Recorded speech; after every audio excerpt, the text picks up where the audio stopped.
മുസ്ലിം ലീഗിന് ഒരു മാതൃകയും ലീഗണികൾക്ക് ഒരു വികാരവുമായിരുന്നു CH മുഹമ്മദ് കോയ എന്ന നേതാവ്.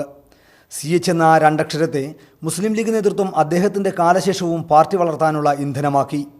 എന്നാൽ CHന്റെ 28ാം ചരമദിനം കടന്നുപോകുമ്പോൾ വിപുലമായ ഒരു അനുസ്മരണ പരിപാടിയും സംഘടിപ്പിക്കാതെ അദ്ദേഹത്തെ ഓർക്കുക പോലും ചെയ്യാതെ നിസ്സംഗരാവുകയാണ് മുസ്ലിം ലീഗിൻ്റെ നേതൃത്വം.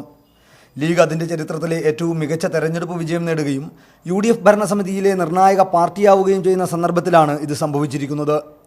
CHന്റെ പ്രിയപുത്രൻ എന്ന വിശേഷണത്തെ ഉയർച്ചയിലേക്കുള്ള പടവുകളാക്കിയ MK മുനീറും CH സ്മരണകളെ ഊർജ്ജമാക്കണമെന്ന് പ്രഭാഷണ പരമ്പരകൾ നടത്തുന്ന അഹമ്മദ് കബീറും അബ്ദുൽ സമദ് സമദാനിയും ETയുമെല്ലാമുള്ള മുസ്ലിം ലീഗാണ് ഇക്കുറിയും CHനെ മറന്നത്.